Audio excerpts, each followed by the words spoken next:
چلیں کہانی کا آغاز کرتے ہیں شروع سے۔ لاہور میں ایجنسیوں کا ایک ٹاؤٹ تھا، صابر مٹھو عرف مٹھو کباڑیا۔ مٹھو بہت تیز ترار چلتا پرزا تھا۔ لاہور میں فوج خصوصاً ایجنسیوں کے افسران سے تحفے تحائف کے ذریعے راہ و رسم بڑھاتا تھا۔ بہت سے سینئر فوجی افسران کا بک کیپر یعنی فرنٹ مین تھا اور ٹھیکوں میں ان کی مدد کرتا تھا۔ جن دنوں جبار جٹ بریگیڈیئر تھا، اس کی صابر مٹھو کے ساتھ جان پہچان ہوئی اور تیزی سے پروان چڑھی۔ صابر مٹھو کو آپ جبار جٹ کا کامران کیانی سمجھ لیں، جیسے جنرل کیانی کا بھائی کامران کیانی اس کی طرف سے ریئل اسٹیٹ اور باقی مافیا کاروباری میں فرنٹ کا کام کرتا تھا، ایسے ہی جبار جٹ کے لیے صابر مٹھو کرتا ہے۔ ان کے تعلقات اتنے بڑھ گئے کہ بالآخر جبار جٹ نے اسے سمدھی بنا لیا۔ صابر مٹھو سے یہ تعلقات جبار جٹ کی ترقی کے بعد بھی جاری رہے اور مٹھو سے مالی لین دین کے معاملات جبار جٹ کے لاہور میں موجود فرنٹ مین کرنل راشد کے ذریعے چلتے رہے۔ یہ کرنل راشد کون ہے بھلا؟ اچھی یادداشت والوں کو یاد ہوگا کہ جنرل کیانی کے دور میں لاہور میں ایک ایجنسی کا کمانڈر بریگیڈیئر مظفر رانجھا ہوا کرتا تھا۔ یہ وہی تھا جس نے الیکشن 2013 میں پنجاب کی سطح پر شریفین کے لیے جھاڑو پھیرا۔ انعام کے طور پر شریف مافیا نے اسے ریٹائرمنٹ کے بعد پنجاب حکومت میں ایک بہت اہم عہدے پر لگا دیا۔ عمران خان دھاندلی کے حوالے سے احتجاج میں اکثر اس کا ذکر بھی کرتے تھے۔ خیر، کرنل راشد اسی مظفر رانجھا کا ماتحت ایجنٹ ہے۔ ایجنسی میں آتے ہیں جبار جٹ کی طرف واپس۔ اس کے چیف بننے کی کہانی بھی کم شرمناک نہیں۔ یہ سلسلہ بری امام کی جمعرات کی بیٹھک سے شروع ہوا، جہاں پر زرداری کے پیر کے ڈیرے کی طرح ہر قسم کے اہم لوگ آتے ہیں، بڑے بڑے سودے طے پاتے ہیں اور ملک اور قوم کے مستقبل کے فیصلے کیے جاتے ہیں، جن پر سرکاری دفاتر میں صرف سٹیمپ لگتی ہے۔ جبار جٹ میں ایسی کوئی صلاحیت نہیں تھی کہ وہ اتنا آگے ترقی کر پاتا۔ ساری زندگی اس کے سسر نے اپنے تعلقات استعمال کر کے اسے آگے تک پہنچایا۔ جبار جٹ بری امام میں ہر جمعرات کو لگنے والی بیٹھک میں باقاعدہ جاتا تھا اور منشی ڈار کی مکھن پالش کرنے میں کوئی کسر نہیں چھوڑتا تھا۔ دوسری طرف اس کا سسر نواز شریف کو اس بات کا مختلف ذرائع سے یقین دلاتا رہا کہ جبار جٹ اس کا پکا تابع دار ہے اور ہمیشہ تابع داری کرے گا۔ نواز شریف بالآخر قائل ہو گیا اور یوں جنرل اشفاق ندیم جیسے شاندار بندے کو چھوڑ کر جبار جٹ کو چیف لگا دیا۔ اچھی یادداشت والوں کو یاد ہوگا کہ اسحاق ڈار نے ایک بار تنزیہ بیان دیا تھا کہ اسے کوئی شخصیت سر کہہ کر بلاتی تھی، لیکن اب احسان بھول گئی۔ وہ شخصیت جبار جٹ ہی تھا۔ اس پورے معاملے میں جبار جٹ کی سب سیٹنگ ٹھیک تھی، لیکن ڈان لیگز پر فوج کے اندر جونیئر افسران کے شدید رد عمل نے معاملہ بگاڑ دیا۔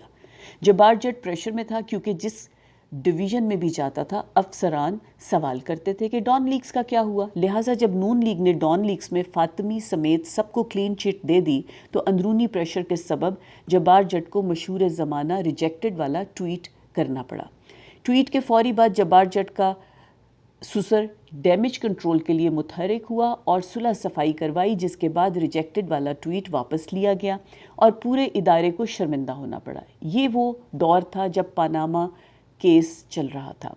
عمران خان کا بڑھتا ہوا عوامی پریشر اور فوج کے اندر ڈان لیگز پر شدید غصہ نواز شریف کے نکلنے پر ہی ٹھنڈا ہونا تھا، لیکن جبار جٹ نے یہ ضرور یقینی بنایا کہ نواز شریف کے خلاف فیصلہ کمزور دیا جائے تاکہ اسے واپس لانے کی ضرورت پڑے تو راستہ کھلا رہے۔ یہاں پر ایک اور بات کا ذکر بھی ہونا چاہیے۔ جبار جٹ کا پورا سسرال قادیانی ہے، لیکن جبار جٹ نے کبھی بھی کھل کر خود کو قادیانی ظاہر نہیں کیا، بلکہ خود سے یہ سٹیمپ ہٹانے کے لیے میلادیں وغیرہ بھی کرواتا رہا میڈیا کیمروں کے سامنے۔ خیر، جبار جٹ کے چیف بننے کے بعد کرنل راشد کو ایجنسی میں ہی کراچی میں پوسٹ کر دیا گیا۔ حالانکہ اس کی پہلی ترجیح لاہور تھی، لیکن حیدرآباد میں کچھ قیمتی زمینوں کا قبضہ صابر مٹھو کو دلانا مقصود تھا، لہٰذا وہ پوسٹنگ کی گئی۔ وہاں اس کے تعلقات زرداری اور فریال تالپور سے کافی کلوز ہو گئے۔ اس دوستی اور تعارف کے پیچھے راشد کا قریبی دوست محسن بیگ تھا، جو زرداری کا خاص آدمی ہے اور صابر مٹھو ہی کی طرح ایجنسیوں کا ٹاؤٹ ہے۔ زرداری اور فوج کے درمیان رابطوں کا کام یہی محسن بیگ سر انجام دیتا تھا۔ خیر، زرداری جبار جٹ کی مرضی سے راشد کو کام میں لایا اور الیکشن 2018 میں اندرون سندھ زرداری کے لیے جھاڑو پھیرنے کا کام راشد کی نگرانی میں ایجنسی نے سر انجام دیا۔ راشد کی افادیت اور خدمت گاری کے انعام کے طور پر ریٹائرمنٹ سے چند دن پہلے جبار جٹ نے اسے بریگیڈیئر رینک لگا دیا، حالانکہ اس نے سٹاف کالج کورس تک نہیں کیا ہوا، جس کے بغیر بریگیڈیئر بننے کی شاید ہی کوئی مثال فوج میں موجود ہو۔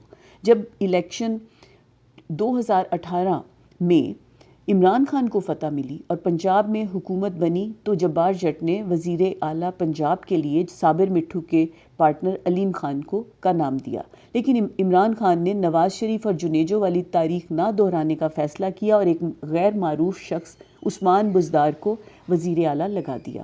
یہاں سے جبار جٹ نے طے کر لیا کہ عمران خان کو اگلا الیکشن کسی صورت نہیں جیتنے دینا، لیکن چونکہ ایکسٹینشن کے لیے اسے عمران خان سے بنا کر رکھنی تھی، اس لیے اس نے منہ پر ایک نقاب ڈالے رکھا، ساتھ ہی پہلے دن سے بزدار کے خلاف پروپیگنڈا شروع کروا دیا اور وقفے سے عمران خان کو باور کراتا رہا کہ علیم خان کو سی ایم بنا دو ورنہ آپ کی مقبولیت پنجاب میں کم ہو جائے گی۔ پنجاب میں نچلی سطح پر بیوروکریسی کو شہ دی گئی کہ آپ بزدار حکومت کو ناکام ثابت کرنے کے لیے روڑے اٹکاؤ۔ آپ کو یاد ہوگا کہ ہر چند مہینے بعد آئی جی اور چیف سیکرٹری سمیت انتظامیہ کو بدلنا پڑتا تھا، کیونکہ پوری بیوروکریسی جڑیں کاٹنے میں لگی تھی۔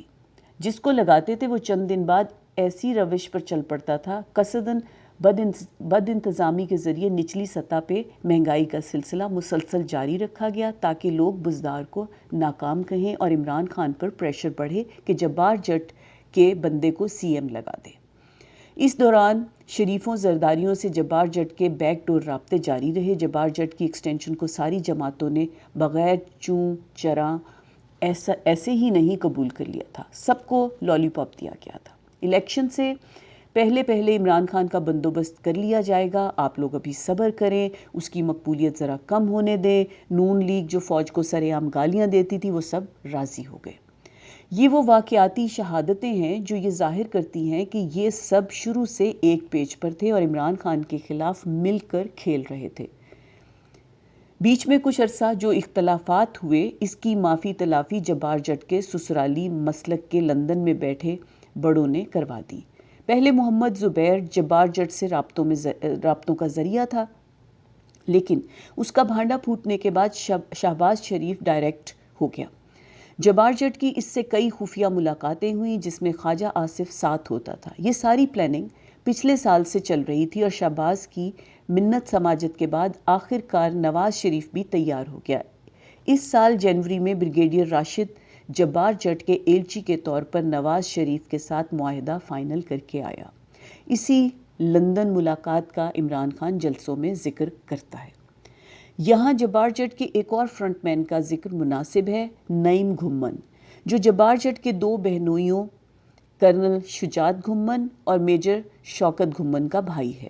نعیم گھمن گلگت سے گوادر تک فوج سے متعلق ہر تعمیراتی ٹھیکے کا باپ بنا ہوا ہے، جس میں پاک افغان اور پاک ایران سرحد پر جبار جٹ کے دور میں لگائی گئی سینکڑوں میل 2 نمبر سرحدی باڑ کا پروجیکٹ بھی شامل ہے۔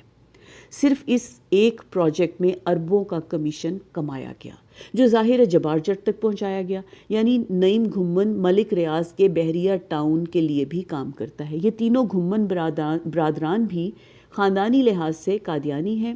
بلوچستان کی جام کمال حکومت کرانے میں بھی یہی گروپ ملوث تھا۔ بلوچستان کی کمال حکومت کو جام کرانے میں بھی یہی گروپ ملوث تھا۔ خیر، اب رجیم چینج آپریشن کی طرف آتے ہیں۔ امریکہ کے افغانستان سے نکلنے کے وقت عمران خان کی طرف سے ایبسولوٹلی ناٹ سننے کے بعد امریکہ نے جبار جٹ کو اپروچ کیا اور یوں تمام کردار عمران خان کو نکالنے پر متفق ہو گئے۔ لیکن اس سب میں ایک رکاوٹ تھی اور وہ تھا DGI فیض حمید۔ عمران خان پر وار کرنے سے قبل فیض حمید کا بندوبست کرنا بھی ضروری تھا، اس لیے اکتوبر میں اچانک وزیر اعظم کی منظوری کے بغیر اس کی پشاور پوسٹنگ کر دی گئی۔ فیض حمید کے بیچ سے نکلنے کے بعد سازش کا راستہ صاف ہو گیا۔ اس دوران امریکی سفارتی اہلکاروں کی مختلف سیاسی پارٹیوں کے ممبران اسمبلی، خصوصاً تحریک انصاف کے ناراض ارکان سے رابطے بڑھنے لگے۔ جنوری میں نواز شریف سے فائنل معاہدہ ہونے کے بعد معاملات مزید تیزی آ گئی۔ اس دوران مٹھو، راشد، نعیم گھمن اور محسن بیگ کا گروپ مسلسل ایکٹیو رہا۔ عدم اعتماد سے پہلے محسن بیگ نجی محفلوں میں اس بات کا کئی مرتبہ ذکر کر چکا تھا کہ فیبروری مارچ آنے دو، عمران خان کو لگ پتہ جائے گا۔ فیض کے جانے کے بعد عمران خان کو اندازہ ہو چکا تھا کہ گیم ڈالی جا چکی ہے، لیکن وہ صاف نیت بندہ سمجھتا رہا کہ جبار جٹ اس حد تک نہیں گرے گا کہ ملک کے دشمنوں کو لا کر ڈائریکٹ تخت پر بٹھا دے۔ پھر امریکن سائفر آ گیا۔ یہ بات ثابت ہو گئی کہ یہ سب ایک چھتری کے نیچے لائے گئے ہیں۔ جبار جٹ ہی وہ کردار ہے جس نے سائفر کو خان سے چھپانے کی کوشش کی، کیونکہ امریکہ میں پاکستانی سفارت خانے میں تعینات ایجنسی کے افسر پہلے سے یہ خبردار کر چکے تھے کہ اسد مجید خان امریکن اہلکاروں کی دھمکیاں لفظ پہ لفظ کوٹ کر کے بھیجنے والا ہے، جس سے آپ کا پورا آپریشن مشکوک ہو سکتا ہے۔ اسی لیے ابتدا میں سائفر کو قریشی اور عمران خان سے چھپایا گیا، لیکن دفتر خارجہ کے اندر کسی محب وطن سورس نے قریشی کو سائفر کی خبر دے دی۔ قریشی نے فوری طور پر سائفر عمران خان کے سامنے پیش کیا۔ عمران خان نے جبار جٹ سے امریکہ کو فوری جواب دینے کی بات کی تو اس نے دلاسا دیا کہ کچھ نہیں ہوگا، آپ تسلی رکھیں اور فی الحال اس بات کو اوپن نہ کریں۔ OIC کانفرنس ہونے دیں، پھر اس مسئلے کا حل نکالتے ہیں، ورنہ امریکہ مہمان ممالک پر پریشر ڈال کر شمولیت سے روک دے گا اور پاکستان کی بے عزتی ہوگی۔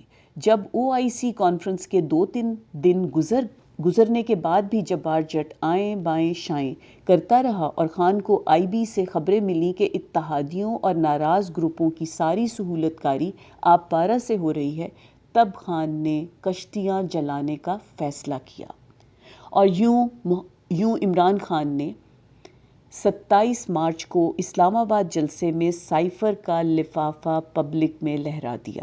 اس کے بعد جو ہوا وہ تو سب پبلک جانتی ہے، وہ دہرانے کی ضرورت نہیں۔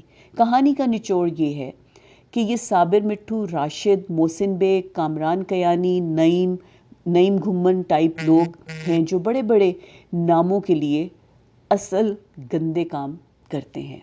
ایک پورا نیکسس ہے جس میں سیاستدان، بیوروکریٹ، فوجی ججز، بزنس ٹائکون اور قبضہ مافیا سب شامل ہیں۔ یہی مشترکہ مافیا ہے جس نے پاکستان کو دیوالیہ کر دیا۔ عمران خان اس پورے سسٹم کے لیے آؤٹ سائیڈر ہے، اس لیے اس سے کسی کی بھی نہیں بن سکی۔ ترین اور علیم جیسے چند لوگ جو اس کے ساتھ ملے تھے وہ بھی کام نہ نکلنے پر واپس اپنی اصل کی طرف لوٹ گئے۔ آگے کیا ہوگا اللہ ہی جانتا ہے، لیکن اتنا یقینی ہے کہ پاکستانی نظام کے حمام میں عمران خان کے علاوہ سب کردار ننگے ہو چکے ہیں۔ اس احسان کے بدلے قوم کو عمران خان کا ساتھ دے کر اپنے ملک کو جبار جٹوں سے حقیقی آزادی دلوانی چاہیے۔ خدا کامیاب کرے۔